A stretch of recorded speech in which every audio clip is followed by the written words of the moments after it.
starting to put information down for me. How many more dailies do you guys need? Good evening, everyone. Glad you're here. I don't have one of those. That should be easy to remember. Mine's good. I didn't know there were more handouts. Yeah. I just encourage you if you want to get started. If you don't get the newsletter already each month, you really ought to get it and read it. That one is. Oh, I want one. You need to. Thank you. You need to get them every month. We take a lot of time and energy to make sure you're informed and updated and encouraged. So here's just two. You can have them. Welcome Desk has plenty more. And they're also online. And I hope you get the newsletters. You can see it anytime. Just before. Oh, wait. Oh, it's back, I think. It's back. Wave. All right. Thank you. Now Yeah, see keep what an eye out for happens me. when you get to I know people do watch it online, make sure you're doing it. And hello, Facebook people. Tell you what, yeah, it's all Mark's fault. Hey, Dennis, come on in, brother. We have more chairs over there, over here, and next door. Grieve is our emotional response to loss and disappointment. Loss and disappointment, we talked about how that's normal. We talked about the feelings are there as a gift from God. I'm just going real quickly on page 1. They're God's gift to allow us to deal with the real world.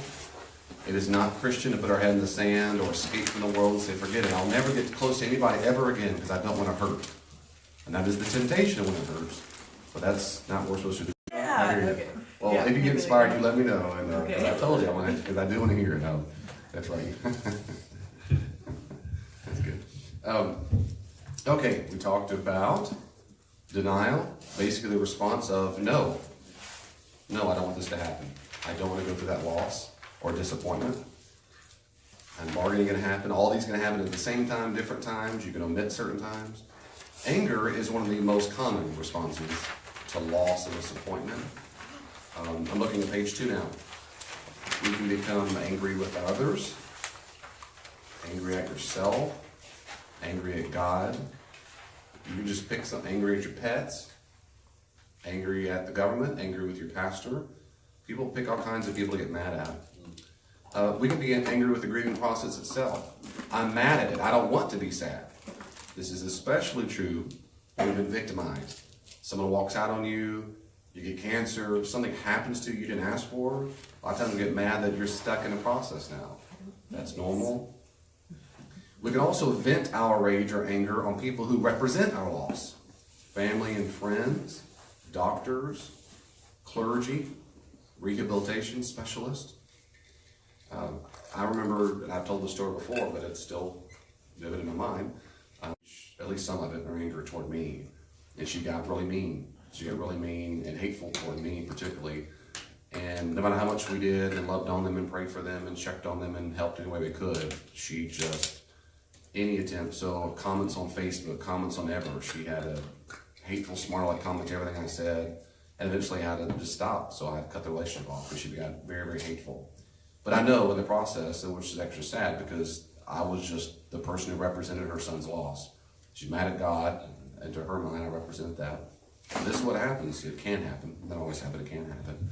And that's unfortunate. The husband had a very different response. He went through the normal grieving process, and as he said, one day came out of the cloud of the dark of despair, and that's how it's supposed to happen over time. And we can internalize the anger of our loss and maintain an attitude of condemnation and shame,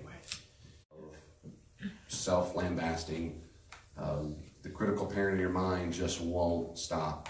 He or she, depending on male or female, is shouting you all the time, I can't believe you. So anger, it can also be facile or very easy, simple to maintain a disposition of anger and look for others who will also share in your rage. We like company when we're ticked off. Yeah, isn't that right? Mobs form very quickly. We like that. We like, in human nature is what I mean. That's the picket signs and rage against the government, rage against everything. And it riles us up. Fire breeds more fire. So you could say more there, and I brought mine here a little bit, but those are things, we can be mad at all kinds of things. And I'm telling you, when you experience loss or disappointment, one of the most normal and common expressions of that is going to be anger or rage. What's good is feeling the anger. What's not good is staying in a disposition of it. And certainly not getting full. Others would say, I'm so stressed out, I would have gone done this. I would have gone looked straight for weed. I would have gone straight for pornography or sex or whatever. I would have gone straight to something. Because why do we do that? It just hurts too much. And it feels so out of control, we want to do whatever it takes to not feel anymore. But that's not healthy. That is not processing your anger. Guess what happens after the buzz wears off and the drugs wear off and you wake up the next morning? Guess what happens? It didn't stop like that. Everybody knows it. But listen, but when you're in immense pain, immense anger, you're not thinking straight. Back to my picture of the day with the graphs, you're not thinking straight. In the moment you think, I don't care about tomorrow at 7 o'clock, I care about right now, and I can't stand this anymore. And so I'm telling you, I appreciate the deep, profound struggle it is, but that's not the appropriate way to have a coping mechanism with anger. It's not. So anger's normal. Getting a state, an attitude of anger and rage is not healthy. Self-medication not happy. You want to talk about it. You want to express it. I want to say one quick thing and I'll hand it off. So what happens is the child, as they've gone up and matured, our job as parents, as healthy parents, is to teach them to help articulate how they feel. And of course, then we start getting them synonyms and it becomes shades of meaning. They might be vexed or frustrated or angry, and we have different words we teach them.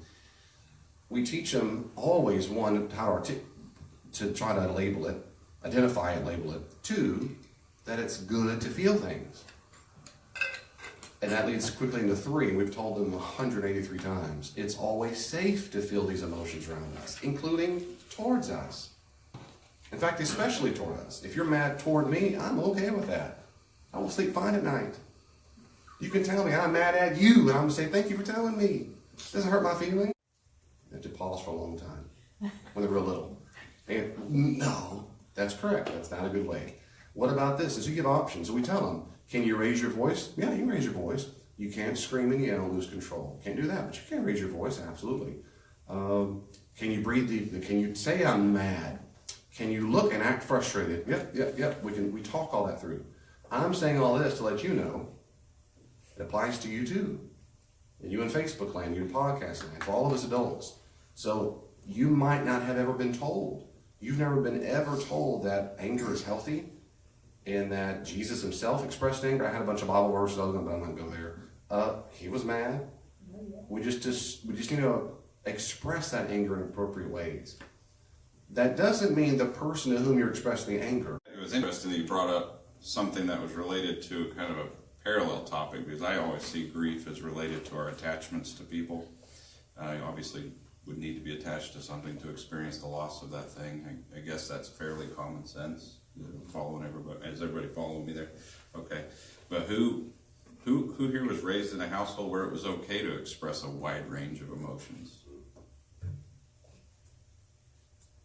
Of emotion, but more importantly, to be aware that some of those things we may not even register, they might not pop up on our emotional radar simply because the messages we receive consistently throughout our childhood and into our adult life, and if we get into the corporate world, that has an impact on what's appropriate, what's not, and we start to absorb all these different values on whether or not we even allow ourselves to recognize them. Loss experience that was not,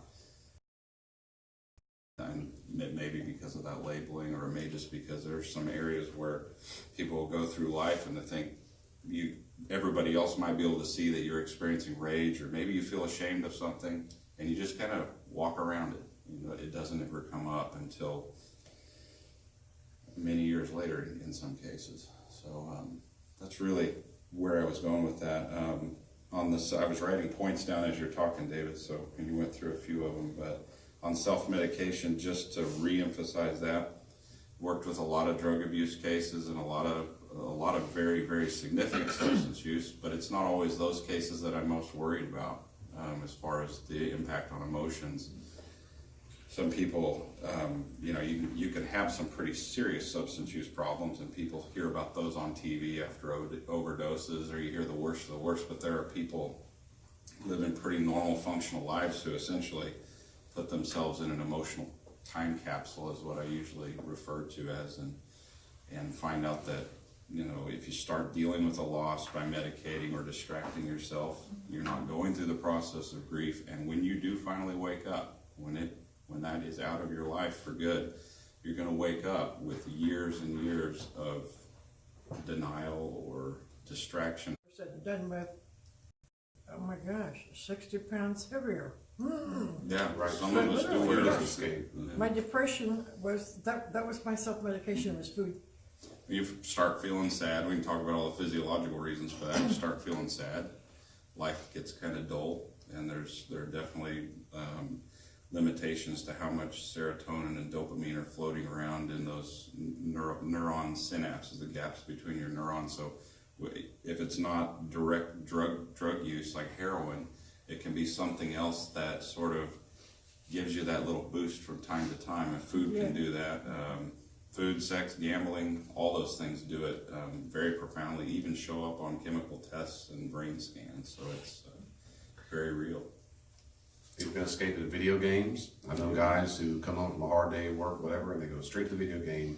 These are grown men, 40, 50 years old, but they don't play with their kids because it's escapism, whatever, or the food, that's a very common one. And it's of course, when food happens, usually we don't get self-medicated with a baked chicken and salad.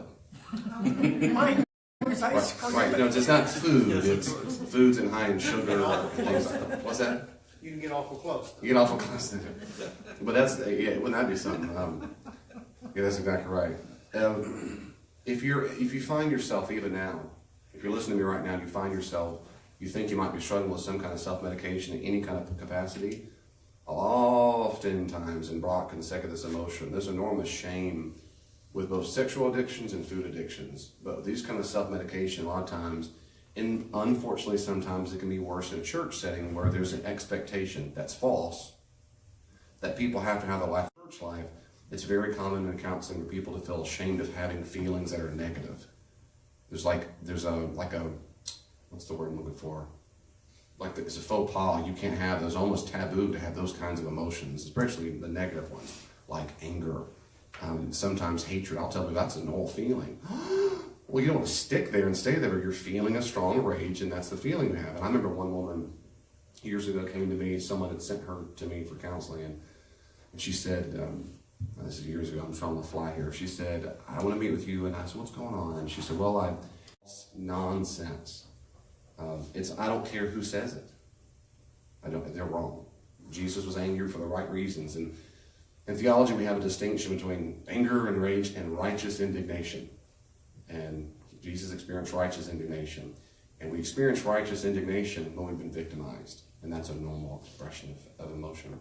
We just don't want to get stuck there. If you find yourself stuck there for a long time, you've got some other grieving to go on. Okay, I'm going to move on. Is there any questions or comments about that? Or Brock, anything else? We'll move on. No, I just didn't say in the microphone, yes, I see that all the time. Do you really? Okay. I mean, I don't know what I attribute it to all the time, but usually I say it's just, I think if you've been talking to people about issues for a long time, and I'm getting close to that, you almost dismiss that as just the waiting game. Like, okay, we've been meeting for an hour out of our therapy relationship now, so by hour 2 or 3, I would expect you to start showing some real emotion. And I think part of that's just an automatic way of working through that develops. But people do avoid the real hot button stuff or the real emotions. And I'm smiling because I'm thinking of running parenting groups is a great example of that. But I talked to a lot of parents who had even been,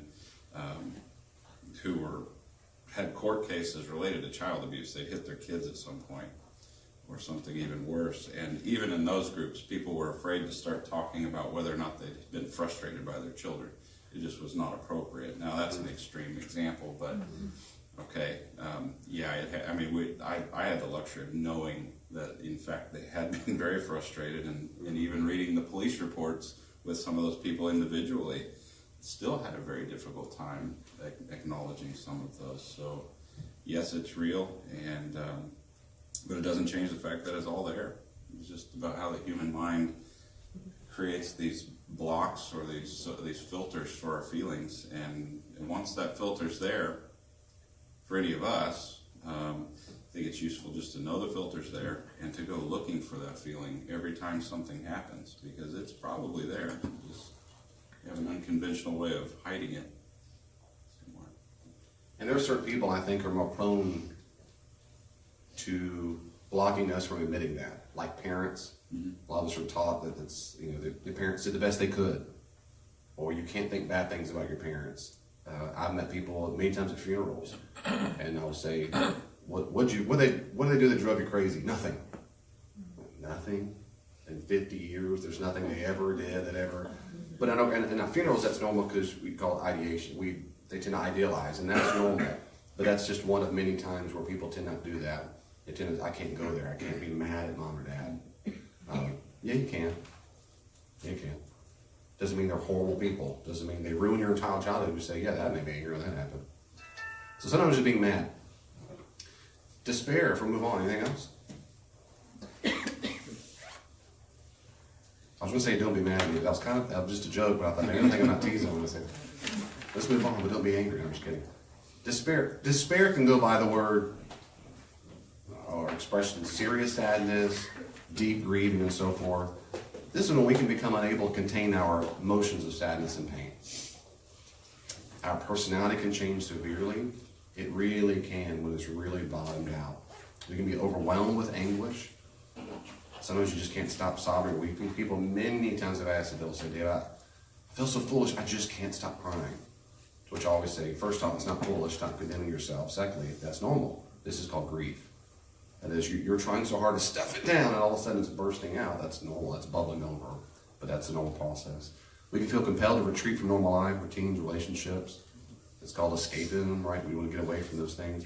We can form generalized catastrophic beliefs. Stay with me here. Generalized means we take one instance or maybe two instances of a thing and then we make it generalized. So this happens I'm just picking on us because this happens all the time in church life. That pastor burned me. That church burned me. Therefore, all churches are bad. That's called a generalization. And it's nonsense. I hear that all the time. I met a hypocrite. All Christians are hypocrites. That happens. I mean, there's on and on it goes. That man hurt me. All men can't be trusted. I planted that plant and it died. I'm horrible with all plants. That's the generalization. Catastrophic, of course, is the most extreme form of it. They're just out for your money, whatever. For example, it will never get better. No one can be trusted. It's best never to love again. I'm not good at anything. I have heard this and millions more. If this stage isn't processed efficiently, it can lead to severe depression, mental illness, detachment, and even suicide. So this is the bottom of the barrel kind of stage that you can hit early on and then get a little better and then bottom out and get a little better. Again, all these cycles can come in and out, but this is that part. And this is where I spend the most time slowing down on the process to help us grieve, as you see here. Instead, it's crucial to regain, actually before I do the instead, is there anything you want to add there? Well, because the instead part's long. No, I think that's good. For some reason, I was thinking about sleep hygiene, but I think you're going to get to some. Okay, yeah, hygiene, yeah, your routines, yeah. Instead, it's crucial to regain some degree of objectivity in your pain, and you might need a therapist to help you see that. Because when you're in deep despair, this isn't like the same as stub your toe, which causes this. Like, man, that really hurt. When you get to more severe cases of it, you genuinely might not be able to see any kind of objectivity. That is, you really genuinely will start to believe it will never get better. That's what people think before they commit suicide. It will never get better. People will be better off without me. They'd be much better off without my sadness. They're not able to see how that sounds ludicrous, because in the pain, it clouds and distorts the personality. You go, no, that makes sense.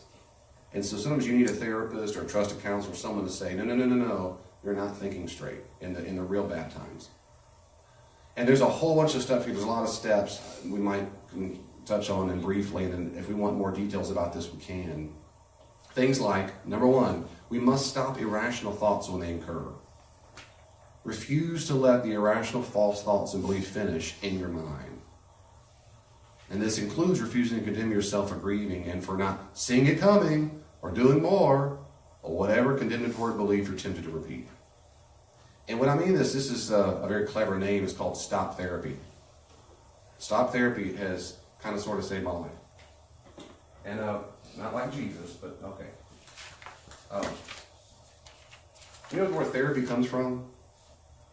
I think it's always good to know. Therapy comes from a Greek word, theopevo, which means I heal, or it means to heal. So that's why I like the word therapy, it's for healing. Stop therapy is the practice of exactly what I said here.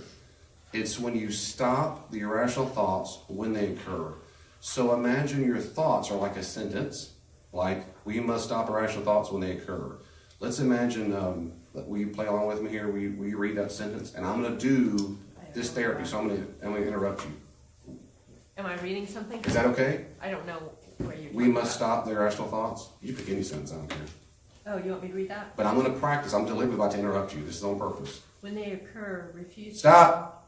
Right, so the point is, you don't finish the sentence. And that's what thoughts do in our mind. We want to finish the cycle. And we finish the cycle of obsession. This is a proven fact. Rock can keep seconding the emotion. The science demonstrates you're releasing little dopamine, little feel-good chemicals. And it's like the question of why would someone beat their head against the wall all the time? Why do they do that? Because it feels good to stop. It releases dopamines, and you do it again. And you do self-destructive behavior because there's a payoff to it. And even the most worst, horrible thoughts that we can happen, that we obsess about, when we finish the thought, we get a little ding. It's a little bitty treat, like you give it to a dog when they do a little trick. And so you have to stop you stop the thought before it finishes. And how do you do that? You can do all kinds of things. Some people use little rubber bands around their wrist, and go pop, pop, pop. Others do it by saying the word. The simplest is saying the word stop. You can say it loud, stop, stop. You can scream it in your mind. You ever scream stuff in your mind before? You're thinking now in your mind anyway. But in your mind, you scream stop. I've done this. I do this all the time when I'm struggling with obsessive thoughts, particularly in the middle of the night.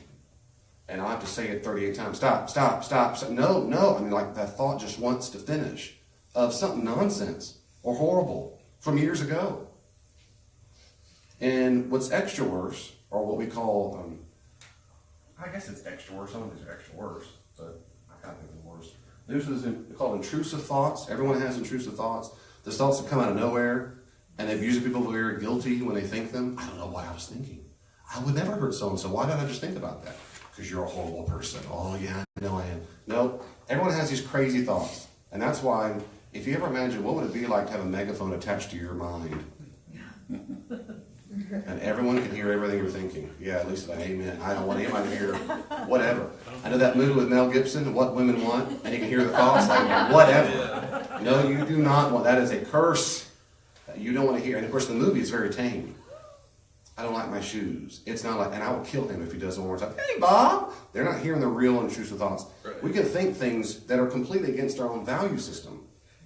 When these come out of nowhere, and then we start looping them, that's why I call them worse, because we're extra scared they came out. And when this happens, you can stop them. You can stop them. If you're not used to this, it can take a while to get used to doing it. But you'll get real good to where you say, oh, that's that obsessive thought. I've already thought about this. I already gave this to God. I'm back on it again the 30th time. I need to stop it. And so when it starts up again, like a little loop again, like the tape player, stop, stop, stop, stop, stop. I've got tons more tips, but just brief, because we could do a whole thing on this one, I know too. I write things on my mirror at home. I've written off true beliefs on all kinds of papers and posted them, put them in my vehicle, I put them in my computer, because you want to stop it. And sometimes that's enough to let it go. Other times you got to stop it and replace it, depends. But it's like an addiction. They've done studies where they take people who are very much addicted to cigarettes and they put them in a round table and say, we're going to do a slow to see how the power of addiction works. Once you take your cigarette packet out, they put on packets, and then, of course, the heart starts racing. Now, they say, how do you feel? They go around the room, how do you feel? My heart's racing, or I'm salivating, or whatever. They see that pack. Now, I want you to hold the pack. Now, hold it. They hold it for about 30 seconds. How do you feel? They'll describe how they feel. I want you to slowly unwrap the pack. So, how do you feel? They're taking their time before they get to it. Heart's racing. And I want you to open up. I want you to smell it. You go to the room and they hold it, and they'll go around there for a long time. I want you to take one out and they do piece by piece by piece. And the last time you smell it, now put it down. Now, how many of you right now, after this happened like 5, 6, 7 minutes, how many right now have this strong desire to smoke it as you did when you started? And across the board, they say we don't. And they found that if you could wait between, I think it was around 6 or 7 minutes, sometimes they say 4 minutes, if you can wait that long before giving in, it diminished. The brain did its thing, like, you won't give me that crack in my brain, I'll let it go. And it's kind of like that with obsessive thoughts. And the stop therapy cuts the juice off right away. That's one of the things we do there. Anything to add on that? It gets, and just to tag on to that research, it gets exponentially worse over time if you don't stop it. So I guess the idea is about dosing is what I would call it, but as your body does get used to things, it's not just the traditional sense of dependency and tolerance, but it is in that, as your body's amping up to do that, your neurons and the receptor sites are literally preparing to get a dose of dopamine or whatever it is. So if you have that habit, it's only going to get worse if you don't stop it. And there's a lot of different ways we can talk about it, but does the stop therapy just replace? it does not replace If you it. continue to perform stop therapy over and over and over again, all of a sudden it becomes your obsession. The stop therapy itself becomes the obsession. It could in a way. Physiologically, it won't be there, and it's a much more natural thing because you're not plugging in that particular thing. What I would say is that you're going to have to plug something in there.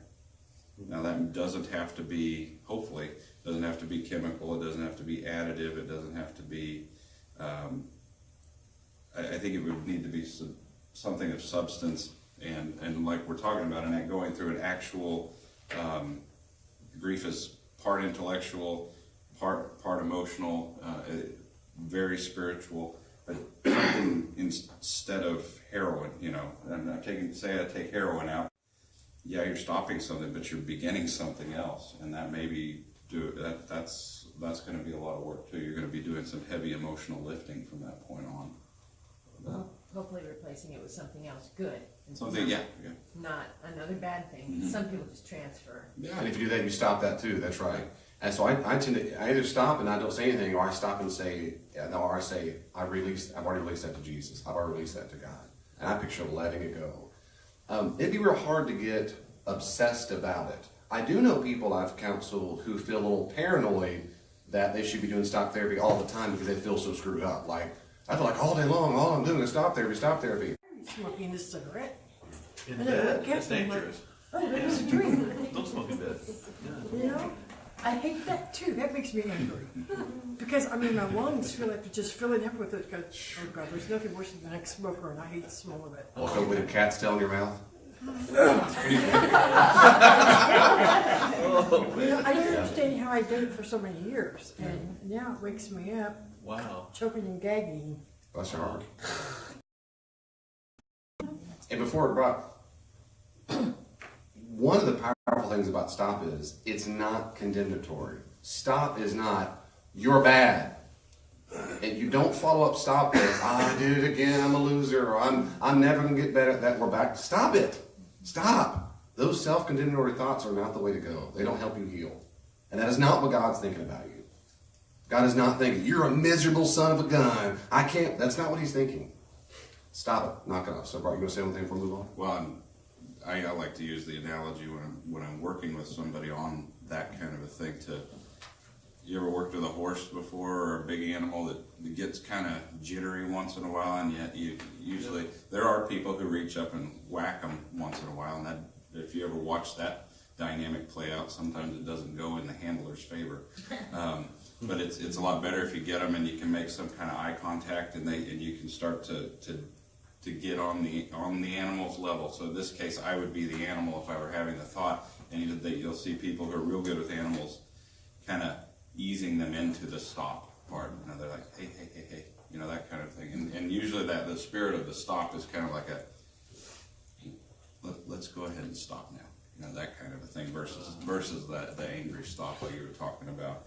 And we have different language to pick up on it. Sometimes that works with kids too. It does. It works very well with kids, especially when they're prone to rages and even rage blackouts. The last thing you want to do is go in and match the energy level. I've seen that tactic I've seen that tactic not work very well. Sometimes it seems like the only thing you can do, but it's Like 12. Baby. And sometimes he would cry so much, I knew his cries really well, which is really cool. He's hungry, he's thirsty, whatever, I could tell. And sometimes he's just mad because he's mad. He couldn't contain himself. He just was still, and I mean, everything was clean and dry and whatever. And I knew there was a few times I could tell he just lost control. He just can't stop the rage. And so I'd blow in his face. I go, he would,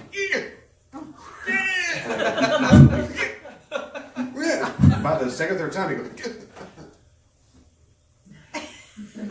Lane goes, why are you blowing his face? I said, watch this. I'm not going to win this one. Yeah. I say, watch it. And you see his everything. Like, what just happened? Every time. I went like, I was just going. Every time it worked. You were stopping him. I was stopping. That's my point. And I picture myself. It took me a long time to get good at crying. I'm good at it. I guess I'm an expert, but I'm good at it now. I can cry at movies. I can cry at songs. I can cry at commercials. If the spirit moves. My kids go, Dad, do you ever cry? I've never seen her. I said, well, you've seen me a couple times. They didn't know it. Said, oh, yeah, I cry. Yeah, I do. I mean, I want to let them know, yeah, I had cries. That's what men do. It's okay. It took me a long time, though.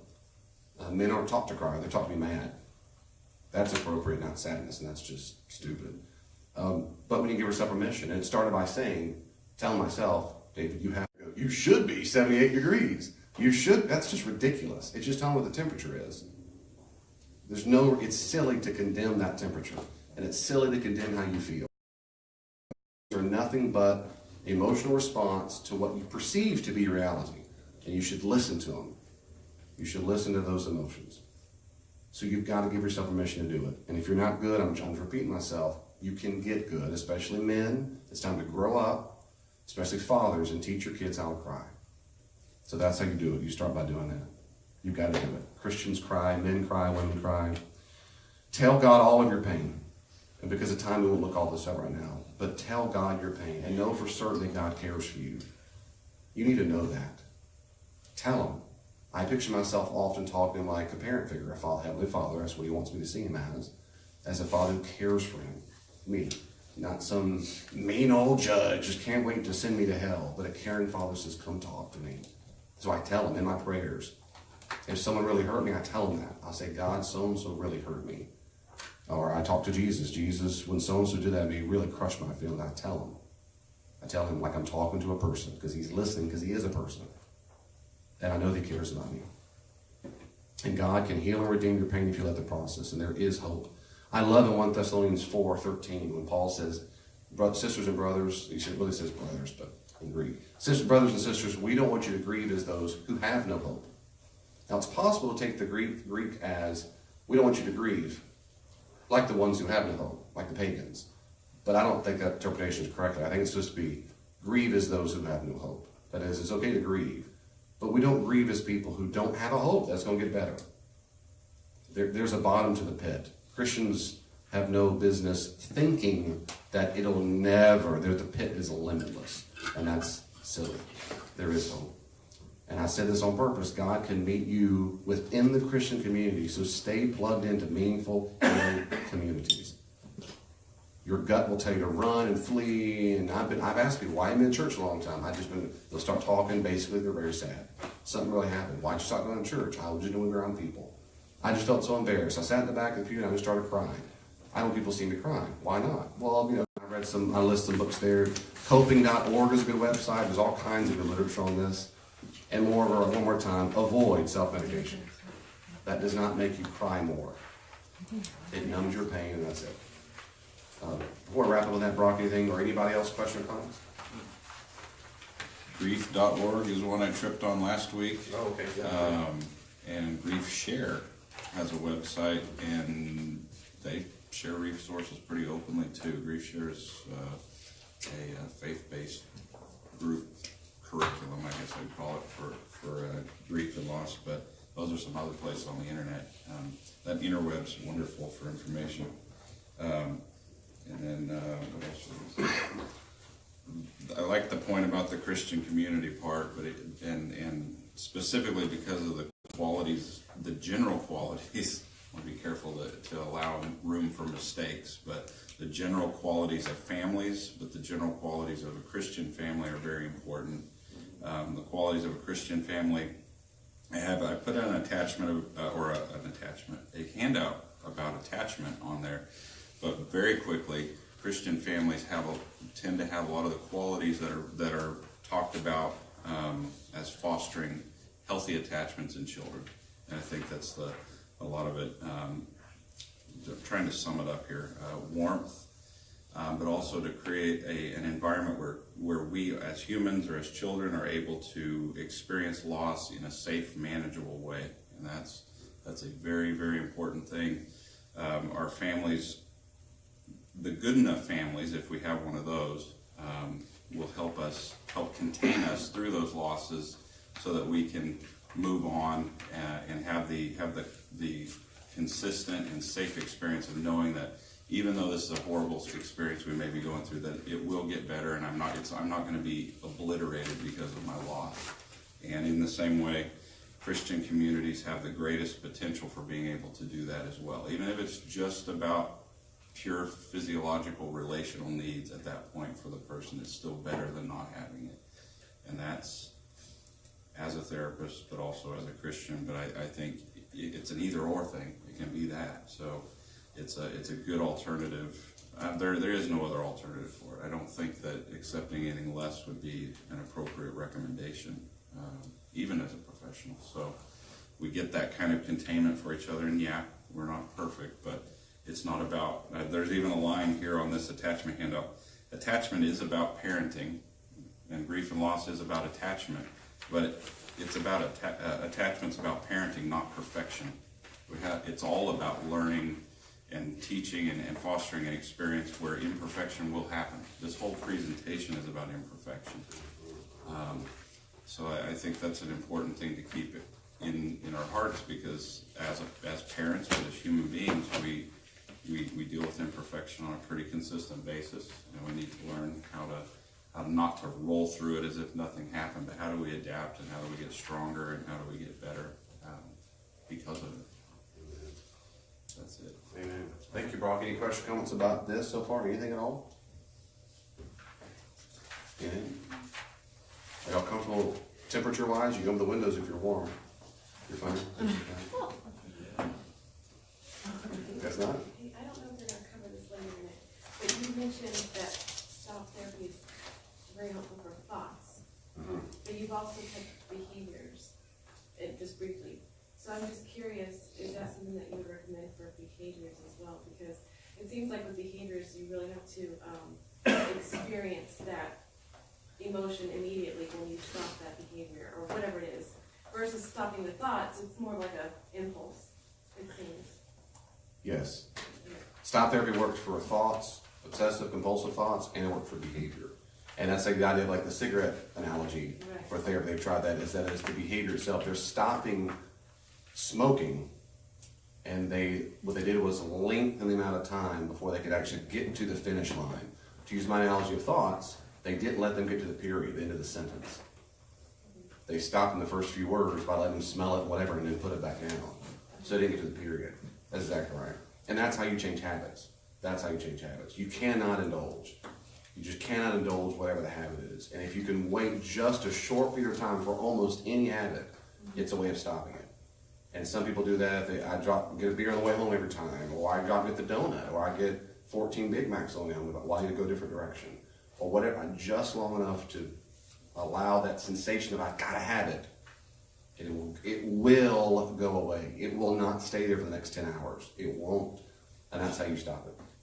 And then on a particular behavior, then you have to replace it with something else. There's a book called The Power of Habit. There's all kinds of, if you want, I can tell you afterwards. There's all kinds of good stuff on that. But it does work, yeah. So thank you. Great question. Thoughts and behaviors. On behaviors, you can, if it's real strong, you don't always have to say, I'm gonna eat that donut. Stop. Okay. I mean, that you can do it on Sunday morning. But I have said stop to myself when there's a big fat cinnamon roll, because I don't eat all that. Trying to eat all that on Sunday morning, I'll go, stop, go the other way. To myself, nope, just keep going. You got nothing to see here. That's what I'll say once. Just keep turning left. Yeah, in that sense. But in all seriousness, sometimes I feel like the behavior is, because that's a way to mask the thought that you might be having, so you kind of, or control that thought that you're having, so you conduct that behavior. So if you were able to stop that behavior, it seems like, but when you stop that behavior, you're actually really experiencing that feeling that you're trying to control and stop that feeling. Does that make sense? So Say that one more time for me. Okay, so I feel like the behavior part is a little more intense than the thought. And maybe I'm just, because you're trying to cover up that thought by doing It's not, you're sabotaging yourself. I think that's So you're saying the behavior could be more intense because you're covering up a thought about something. Right. It can be, but it doesn't have to be. So, yeah. Sure. And I'm thinking more on a deeper level, not donuts or cinnamon rolls. I'm thinking more on a deeper level. So if you're to stop that behavior, it seems like there'd be something more intense to stop that besides just stop therapy. Does that make sense? Otherwise, Yeah, well, you wouldn't just. that'd be cold turkey, right? That'd be considered cold turkey. just Right, to and say. that can happen. Yeah. That can happen. It's not as often, but it can happen. Yeah. Yet, with that,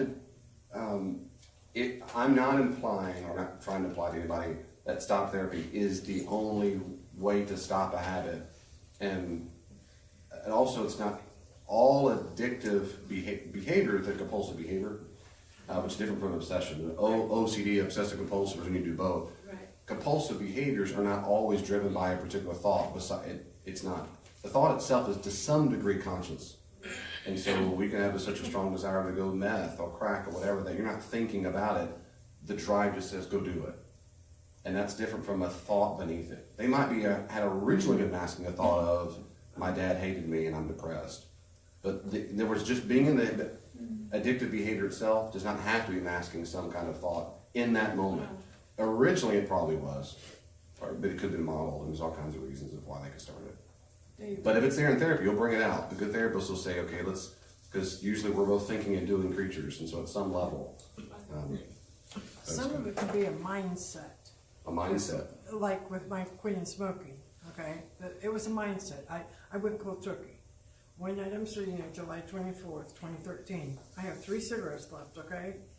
And I'm like, I'm lazy. I really don't want to hop in my car and go to the store and buy some more cigarettes. And then I'm like, I really don't want to spend money on these darn things anymore. They're expensive. I'm only doing I'm down to 3 packs a week, which is good. You know? But I'm like, I don't want to do this anymore. And I'm like, I'm sitting there and I'm like, okay, I'll finish these 3 cigarettes, I'll go to bed and go to sleep, and I'm done. I won't buy any more tomorrow. You know, I was testing myself too. Lo and behold, I did it. And each day that went by, it got a little easier and a little easier and a little easier. But it was my mindset.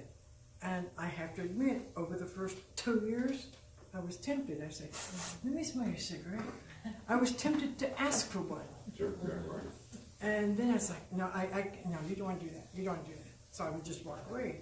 And the next thing I knew, I was like, get away from me with that stuff, will you? It smells horrible. I don't even want to be around it. So some habits, whatever, can be a mindset. You have to make up your own mind, though. Right, and I appreciate the mindset of getting out of the habit. But to use 2 things. One is to kind of tying into what she was saying. Most people who are addicted to cigarettes aren't hiding a thought when they're smoking. They feel the urge to smoke, I want a cigarette smoke. Yeah. It's not I was thinking something, then I need to hide it by smoking. And that's not everyone, doesn't make sense. That doesn't happen all the time. It depends on what the issue is and why they started and why they're doing it. Well, some people hide the smoking, too. Right, but I mean, it's not always hiding a thought, it's just an urge because they're addicted. Their brain says, it's time to have nicotine, and okay, I have nicotine. By analogy, when you say there comes a time, when I go, oh gross, I don't want that anymore. That's what we do in our minds when we finally stop the obsessive thought. Whenever you get more healthy thoughts in your life, which we're supposed to have, that's the ideal, we're healthy people. When you have unhealthy thoughts, we have a real visceral, ugh. And that happens it's supposed to happen when you find yourself, and it's, one of the best signs of healing and recovery is when you think something, all of a sudden like intrusive thought, and you go, oh, why did I think that? I used to think that all the time. I forgot I used to think oh, Lord Jesus, that's a breakthrough. Because you realize how far you've come. Yeah. And you're supposed to be disgusted by how it used to be. Not mad at yourself, but the thought of, I can't believe I said those horrible things about myself. I really was unhealthy. I really was sick for a while. I was really wounded. I'll move on very quickly, and there's just something else. I want to get on to acceptance tonight if we can. Anything else? Thank you for that, and thank you. There's more work on the habits and stop therapy, and you ought to look into it if you haven't. It's worth your time. It's worth your time. If not, I'll stop you. Acceptance is not when you feel all hunky-dory. We don't do the things you've been doing along the way, basically. You don't deny it. That means you're living a past denial. You don't deny it more. You're able to articulate the loss of exactly what happened. You're able to label it, name it. We don't bargain our way out of the loss. We adapt appropriately to what has occurred. We combat irrational thoughts with rational thoughts. We're able to articulate our hurt and pain clearly, and able to express our emotions freely and appropriately. There's a degree of self-confidence in our capacity to make it. You'll know, you'll have a sense, and I've seen it many times, praise God, they'll say, no, I think I can make it. I think I'm going to make it. I really do. There's a sense of I'm going to make it. They're able to articulate, talk, and so forth. And that's when you know you get to a level of acceptance. It doesn't mean you're never sad again, especially when it's a severe loss, like losing a spouse, a child, these horrible things. You're going to cry. On their anniversary, perhaps, Christmas, special music, a tune comes on. 5 years later, a tear comes to your eye. Oh, must be a terrible grief. No, you're still being accepted. It's just that's normal, healthy. That's normal. But you know exactly what it is. You don't condemn yourself. You should be over this by now. You don't do all that nonsense judging your thoughts. You go, I'm sad. You allow the tears to come. You cry about it. You think that reflective, happy thought about I miss old souls. I miss them. I love them. And you move on. That is, you're able to express it, metabolize it, as they say, and then you move on. And I like how Warren Williams said it, 4 main tasks of healthy grief recovery. You accept the reality of the loss, you work through the pain and complexity of grief, you adjust to the environment, and you move away from grief and longing for what is lost to finding a place in memories as you move on. I like to think of acceptance as accepting it as a chapter in your life, but you're no longer in that chapter.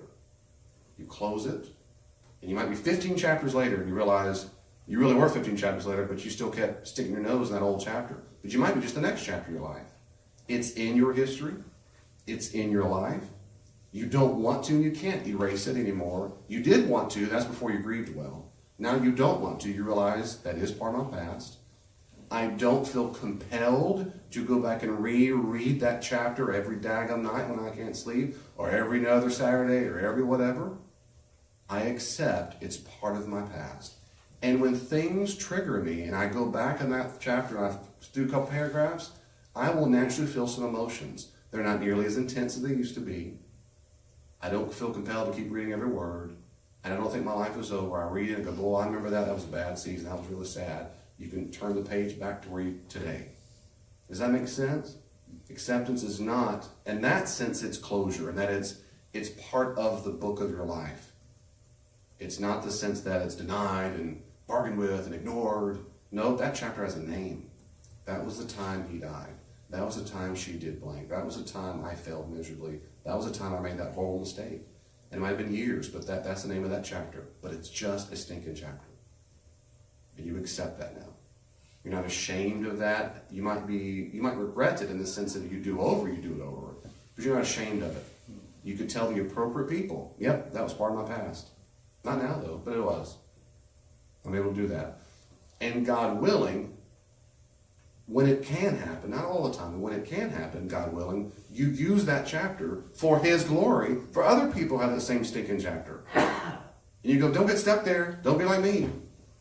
My chapter was 83 pages long. I wish it were 14. Don't let yours be that long. I was there for too long. So let me help you.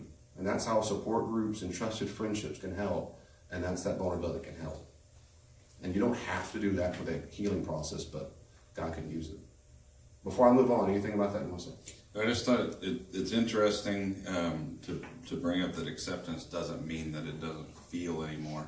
And I was even reading some old books that I had in really, really good research on grief and loss early on. They talked about the hydrodynamic model of libidinal energy, which is basically of emotional energy. They had a hydrodynamic model about emotional energy related to grief and loss, meaning it was like a water tank, is the way they would describe it. And there was a certain viewpoint, and not too long ago, in the 50s or so, where this group of behavioral scientists thought that if you were able to grieve completely, it was just a matter of draining that tank of energy, and at a certain point there would just be a little bit left, and that was manageable, and that was what the goal was. And I think more as we've gone along and maybe done even a little more anecdotal sort of research where people have talked about their experience, it's not that at all. It is, the emotions will always be there to some degree. And it doesn't matter how far away from the event you get, it can always build back up. So there's always that constant thread, and it really has a lot to do with allowing yourself to continuously go through the process. Don't want to sound like a broken record, but literally that's what it's going to take. And theoretically, you have a loss, you continue to have emotions, and at some point way down the road, you start to ignore the feelings as they come back up. They could build back up, you know, and it could get bad again. I imagine I may run into something like that at some point in my work. But anyway, that's all I have. But I thought about the water tank. I'll call it the water tank theory of grief, because that is a total myth. I know that when I started as a therapist, I thought we need to get as much of this out over time as we can in a safe environment. Someday it won't ever be an issue again. Well, that's dead wrong. But that's in our mythology or in our belief system somewhere. And you'll run into people, if you talk to them about it, that there are some people who really believe that about grief. That after I've done my time, it's over. I've done my work. It's done. It's not there anymore. Let's move on. You should never be sad. Having said that, wouldn't it occur, though, in my experience, that the intensity of grief should diminish when people, and normal people, like I know that people lost to suicide, it's standard to go through a year or more of intense grief. His was almost exactly a year to the week almost. He said, I finally got out of the flock. He's still sad, he still misses. He said, but the intensity, I'm over it. It's like the massive, like the bubbling over, it's now simmered. And no doubt he's still sad. So it's not like the sadness goes away, but the overwhelming intensity and the denial, the bargaining, the anger, all that stuff, it's much more, he's articulated and all, it's just much more contained, as it were, right, in that sense. And so what I like to tell people, and I hate, now that you've said that, I don't use an analogy, but the analogy I use is like there's like a tear savings account or a tank of tears, that when we get wounded, all of a sudden, especially when we're victimized, it's like someone put tears in us all of a sudden, so to speak. And we don't know how big the tank is, but you got to cry until you get them. You just got to cry until you realize, okay, it'll get down shallow, and that's enough. That's what grief is forever, perhaps. But there's enough that's going to, and when I meet people usually is by the time they barely touch the tank, right? They've barely been sad enough. And so I have to say, none of that they have no release valve. But the intensity can die down once you've gone this grief over all a period of time. When it doesn't go down over a period of time, it's pretty new to the DSM, called chronic grief. It goes by other names. But chronic grief, after more 6 months to a year, 10 to 15% of people say they still have an acute emotional state of grief. They can't stop weeping. I know a woman, particularly, her husband died of cancer. And after a year or two, she'd meet me from time to time. And as soon as see her, she'd weep every time. And she'd feel so badly. I'm so sorry, I hate that I can't stop crying. And she was mad about it, and she couldn't stop. And she didn't do as much therapy. I said, you talking with therapy? Well, a little bit here and there. And she just weep all the time. We typically call this chronic grief.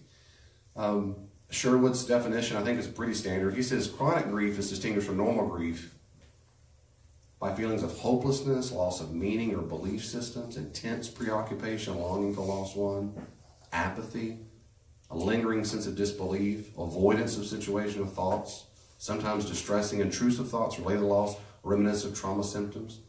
And of course, this can be very bad if it's untreated. These are people they just won't move on. These are people who seem not to be able to move on. They're more prone to chronic grief. We've had experienced unexpected traumatic loss like sudden death or violence, catastrophic injury. You are not prepared for that at all. Those are the historical and mental health issues, substance abuse, childhood abuse, neglect. There's several reasons why. Yes, ma'am. I agree with you. I'm feeling inspired again. So all right. I don't like to do it at the beginning because I get scared. So I have to Can I say this last thing? Yeah. There's therapy even for chronic grief. There's help for that. There's still help for it. But some people, including this room perhaps, I don't know, you find yourself that you seem like you've gone through the steps and you still have immense, intense, acute grief problems. That's a different issue as well.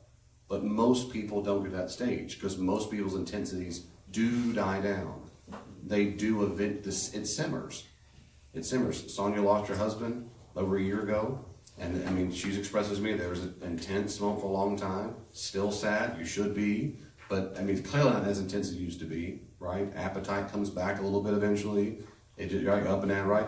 And that's exactly, and I like that. We talked about how the frequency might be kind of you feel like you're bottling out and kind of go up a little bit, and it's kind of like that, as it were. Kind of like that. And that's absolutely normal.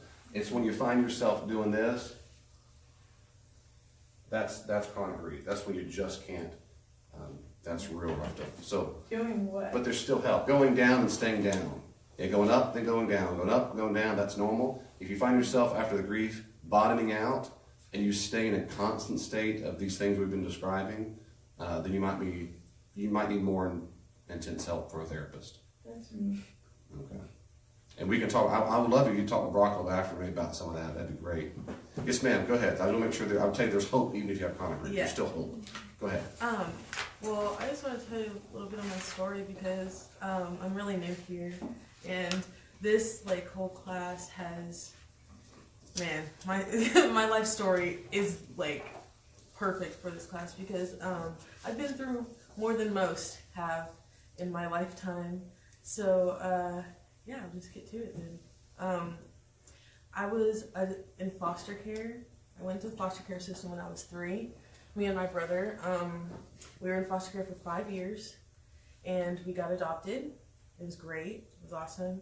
A year late, we both got adopted together, by the way, which is awesome. Love that. That never happens if you know anything about that. A year into the adoption, my parents get divorced, and that was rough because it's like, just got a family, and then it's like already torn apart.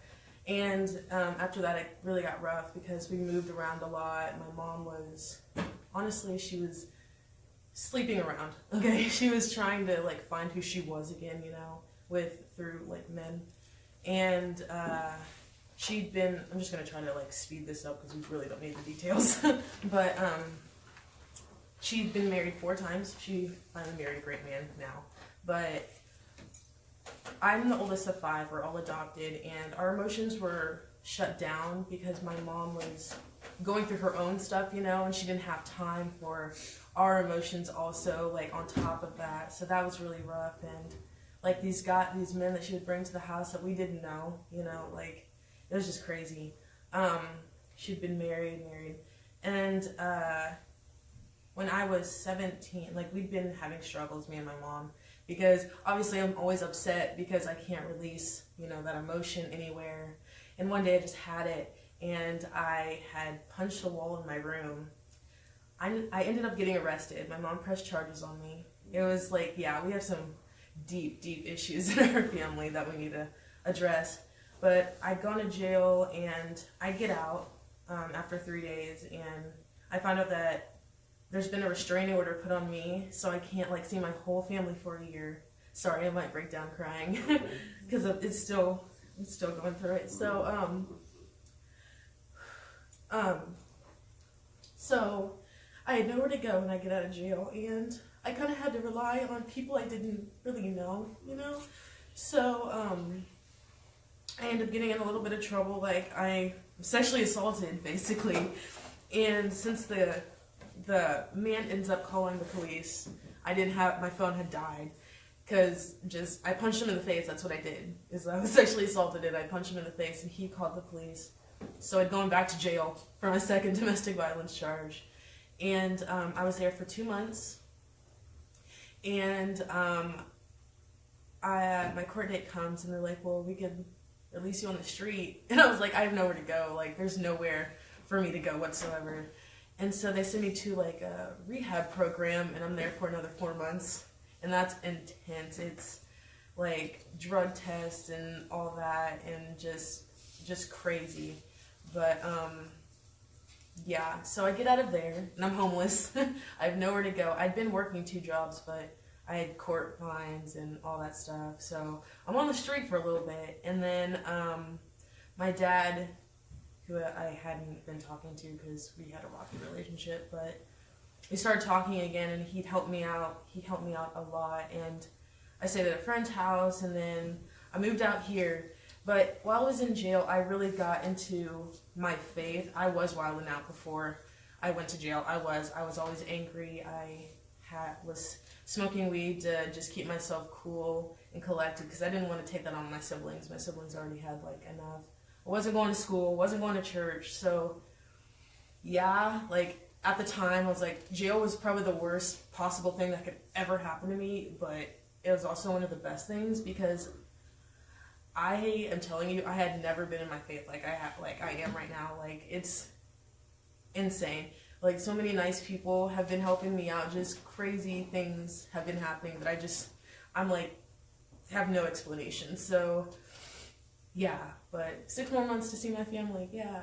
But I'm taking this class because forgiveness. Because obviously I'm upset with my mom still. Like, I'm not gonna deny that whatsoever. Because like, I'm your oldest child, and it was, yeah.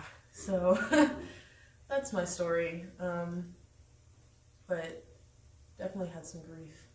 Yes. And it does simmer out. I'm not upset about I'm upset with my mom and how she handled the situation, but the experience changed my life. It really did. If she wouldn't have done that, I don't know where I would be right now. Like, it's just crazy. But yeah.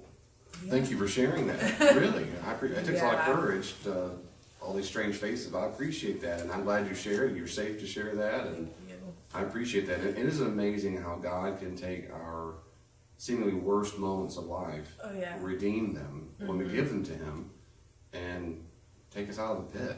Right. And we don't have to be perfect before that happens. We don't ever be anything besides He loves us. And so praise God for that. That encourages me to just bring out that, and I'm glad you're here. You have every reason to be sad and grief and forgiveness, and I'm glad you're here. Thank you. I think God has sent you here for that providential reason. I do. Oh, yeah. And I'm glad you're here part of that. Thanks. Yeah, for real. Thank you for that. Thank you for that. One thing I don't quite know where this is going, but it keeps rattling around my head tonight, is I remember somebody telling me once that pain, like the feeling of pain, it won't last forever. That It doesn't. At some point, you can't actually feel that pain anymore. What you do is you just have the memory that you had the pain. But I can't go back if I stub my toe and there's that sudden ache. A week later, I remember that I stubbed my toe and I remember that it hurt. And it might still hurt, but it's a different pain than feeling that original pain. That there's a difference between sometimes I think that chronic stuff, because that's almost a pain of where I'm at now. And just knowing that I'm not stuck where it's at, that can only physically last so long. Very good point. Physical trauma is different from emotional trauma. Very much so. And that's the key difference. We can't relive stubbing the toe without re-stubbing the toe. We have memory about it. But the emotional trauma, You can relive it for anytime. whatever good reason, we can relive it. Yes. Or it's relived upon us sometimes by intrusive thoughts. So that's a very good point. Brock? I think that's because emotional, it's in our head, but I don't know where it's actually located all the time, but I think it has to do a little bit more with cognitive reorganizing something that's very complex. I mean, it's easy enough for me to go over and kick something really hard and say, maybe I shouldn't do that again.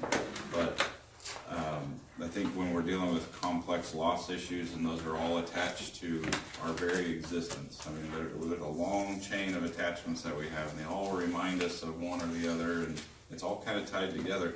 It's a much more complicated puzzle to get through, and I think that kind of pain is more persistent because it is really one of those things we have to stay with to really get to that point of resolution. Not even the right word to use, but to something beyond it. And I don't mean by resolution the traditional meaning of it. I mean something different is over there. That's probably why it persists. I think that's what your question was. But that's just a theory from another person who has a lot of theories. That's all at the top of my head. You know, Again, it's like, I do think the brain is very, I completely agree. I think trauma is both in the mind, which is a soul issue, and in the brain. Right. And it is like re-kicking your toe, but in your brain, when your thoughts can help form the gray matter. So rethinking horrible things is like re-stubbing your toe. There's a physiological response in the brain that releases the chemicals of sadness and whatever and depression. So in that sense, I think it's very similar, but they're not the same thing because it's both a soul issue, which is immaterial, emotional, and brain. Though stubbing my toe is not. It's, I would say, purely physical. I'm not thinking anything about it. But in a similar way, I can kick it and it causes brain chemicals to start if I hit it really hard. Let me say this real briefly at the end, and we'll wrap up on this tonight if that's okay. That's good. And then next week we can have some more ideas for next week as well. You might need a non-judgmental friend or therapist who can help you. And don't be ashamed to get it, period. Don't ever be, please don't be ashamed to get help. God can bring healing through someone else. If you're a friend, here's some tips. Be with them in their grief. Be with them. Listen, validate their pain. What most people do are one of two things. Either A, they don't want to hear it, and they demonstrate that by not listening, looking away. I'm sorry, I don't hear it, and they run off, or they don't hang around the friend anymore. That's one big way most people deal with it. The other big thing those people deal with is they become your parent, and they tell you what you should feel, what you should be doing, how to get over it. And I see that all the time, especially in prayer request time.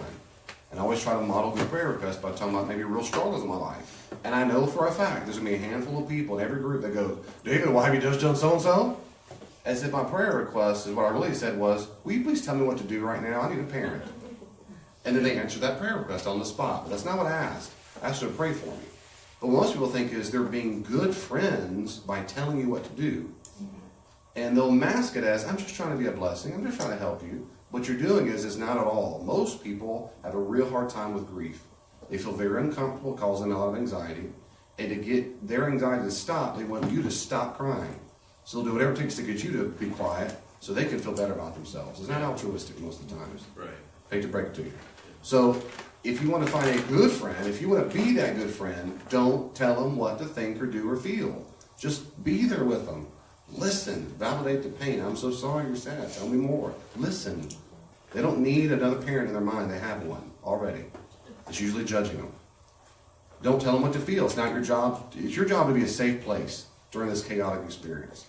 Can you be a safe place for them? If you can't, then you're not that friend for them. And that's okay. And everyone has that capacity. But you're a safe place. You always want to affirm appropriate behavior. Like, it's okay to be angry, weep like that, and so forth. You encourage them when you need it. Have you eaten a meal lately? When's the last time you exercised or went for a walk? I'll go with you. But you're not being preachy. They get plenty of that in their own mind.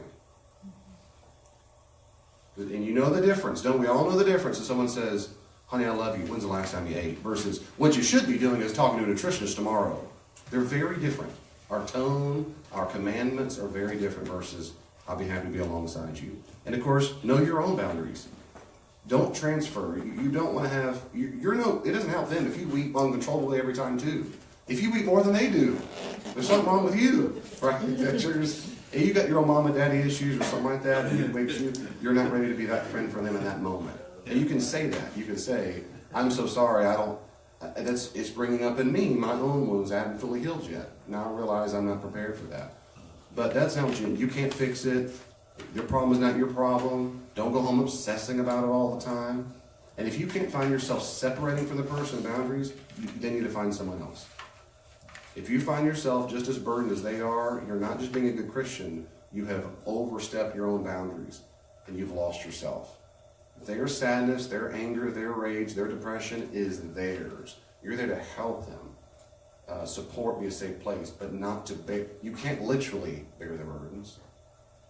So you can't, there's to be separate. And you pray for them, you serve them. Does that make sense? That's the goal. You're a resource as much as you can be, but you don't have to go broke and go crazy just to make sure you bend over backwards, but you do there as a safe spot. To encourage you, if you need to reach out to a person, these are the signs you're looking for. Test the waters. Test the waters. Sonia told me a story one time of a person who probably meant well, who said, okay, you've cried enough. You shouldn't be crying anymore. I said, what? She said, that's not right, right? I said, no, it's not right. No, and that person might love you and be a friend in many other ways, but that was bad advice. So that person is not, they are not ready for you right now, not in your sadness. And many of us, quite frankly, don't have friends like that. Many of us don't have friends like that. Be honest with yourself. How many people have friends where you know it's safe to be very sad around them and they're not awkward and uncomfortable? Most people don't have friends like that. They put on such a facade and a hypocritical face that it's all happy because they're deep down, they're afraid. If I really was fully real with the person, that person wouldn't like me. And there's a bit of pretending for a long time. Some people can't even take off their makeup. Some guys can, I mean, you talk to them in slices of time. I'll call them when I'm in a good mood. And that's unfortunate. And so instead of bickering about everybody else's problem, start being the kind of person you want to have other people to be. Start being the person who's safe and validating and warm and allows the person, hey, you can be mad around me, be sad. We're not getting coffee just when you're happy. You don't have to make me laugh all the time. You're not my clown. Come talk to me. Let's go. I can be around when you're sad too. You want those friends, if you can't get even one, that you can hang out with them and you don't have to impress them. You don't have to entertain them. You know what I'm saying? Isn't that awesome? I know you two are like that. Yeah. Let's go to dinner together and just sit there in silence for a while. I still love her just as much. Right? And that's good. That's safe. That's good. How's your day? It was bad. Tell me about it. Versus, well, look on the bright side. Have you given it to Jesus? That's, no. You failed that one. Try again. Just own it. I want to wrap up on that. Now, but next time we'll talk a little more about this with forgiveness because it's very similar to forgiveness. Brock, No, Anybody say I couldn't say better. God bless you. Next week we'll talk a little bit more about grief and then we'll move on to forgiveness. And I hope that you'll keep exploring this. Yes, sir. I think there's a question here, Linda. Was it Linda? Question? Comment? We'll wrap up on this. Hate to be a damner, but I'm gonna be honest. Okay. I lost my sister, my singing career, my marriage, my fertility, because I wasn't able to have children. And now there are days when I have to use a wheelchair and I never used to have to do that before, so I've lost my mobility. So, and I am now persona non grata with everybody, it seems. I have no family since my sister has passed away. The rest of the family is like, well, we don't have to deal with her anymore.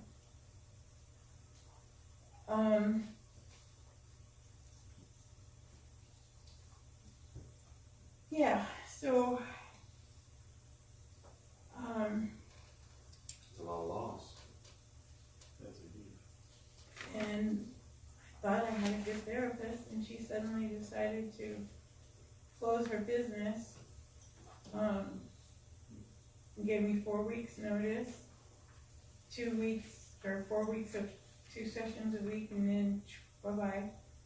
She then sent me to her mentor, who has done nothing for me for 7 months, but they take it to the cross. I'm like, okay, I already know how to do that. Help me deal with this, help me get through this. What do I do? How do I process this? How do I go on from here? What am I alive for? I got out of the marriage because it's like I got out of the marriage to save my life, but what did I save it for? Because there's nothing to go on for.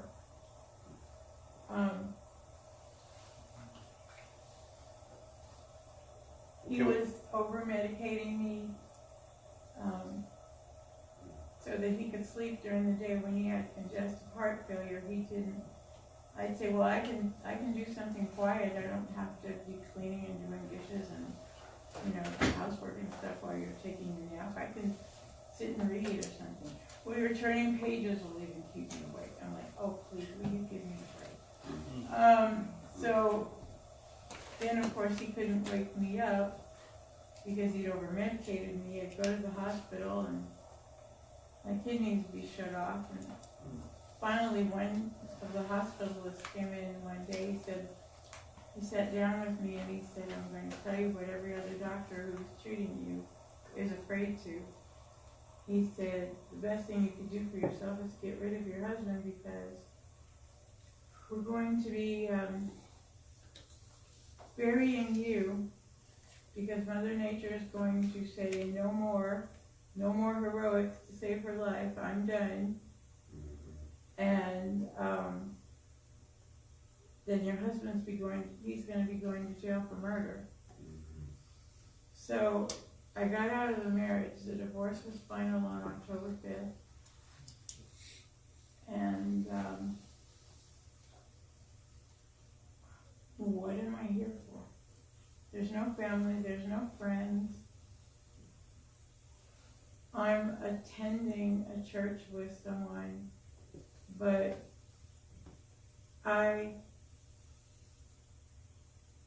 it's out of town. That I can see, there's no way of my really getting involved and being, and participating. And of course, now the person I've been attending with is embarrassed because of how honest I've been when I've gone up for prayer. I guess it's gotten back to her, and she says that I take from churches and I don't give, and I don't know where she got all this from, but she's embarrassed now, and so I'm like, do I want to continue this or not? Anyway, yeah, I know what it is, foster care. I was in 76 foster homes from the time I was 9 to the time I was 17. There were no special needs, quote unquote, homes for blind, or as they called us back then, handicapped children. So I know what it's like to be tossed from pillar to post. I was never put up for adoption. My mother would forge my aid to the blind checks, which are now called SSI, and so that she could drink it up. Her favorite phrase from me was, I hate you, you blind black bitch. Excuse me, we're in church, I guess I shouldn't have said that, but that's what she said. So, yeah, there's a lot of losses here. I don't have any friends. Maybe 2 that are there for me when they feel that they can be, which I guess I should be grateful for, but it's like, yeah, I get that you're here when you can be and in the ways that you want to be, but when I really need somebody the most, there's nobody there. Linda, thank you for sharing your loss. I want to pray for you, Linda. I want to pray right now for you and pray as a group, and I want to say this as clear as I can. Whether you're able to believe it or accept it is one thing, and I understand that, but the Jesus that I know, that's presented in the Gospels and presented in my own religious experience, guarantees that while you are alive on this earth, you're here on purpose. And you're here as a citizen of the kingdom of God. And we have no idea, any of us, how in the world to come, how all of the people will be affected or influenced by us. We just don't know. We don't know the domino effects we're having by every conversation, every amount of love, every amount of time of just being weak and expressing like you've done tonight can encourage and challenge people. So you are here, and as long as you are here, and I want you to stay here for a long time, you're in the kingdom of God. Period. So I'll keep praying that God gives you the wisdom and the clarity as that moves forward, and that you get your friends, and we're all going to pray for that. Let's pray right now as we close. We thank you, Heavenly Father, that you love us and care for us. We pray especially now for those tonight who are in the middle of or just come from immense grief.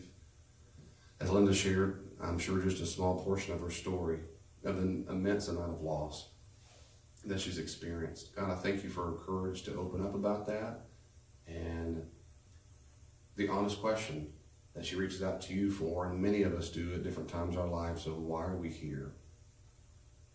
God, please remind Linda, please remind all of us tonight and those who struggle with this question.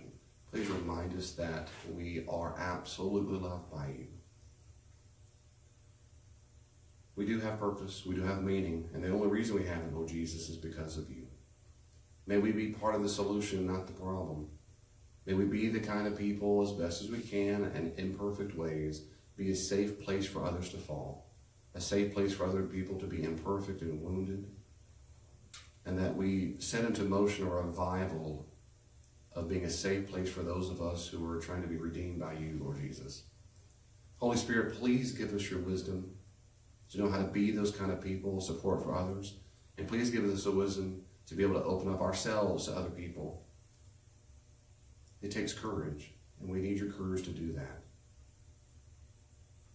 Please help those who are grieving continue to grieve, continue to go through whatever cycle or stages they need to go through. And please, Lord Jesus, of course, please help those who are going through loss in any season that we're at. Have your hope, a real hope, that no matter how horrible it is in this life, the world to come, as Paul said, the glory that has come will far outweigh the sufferings we go through now. And in the meantime, Lord Jesus, help us be the kind of people who use the tools you've given us to use, like crying, and like rejoicing with others, and crying with others, and being a support for them. Help us use those tools in the meantime, so that we're still as active as we can be in the world. Other issues I don't know about, Lord Jesus, other worries, concerns, or joys, we bring those to you tonight as well. And we ask, of course, let your kingdom come on earth as is in heaven. In the name of Jesus we pray. Amen.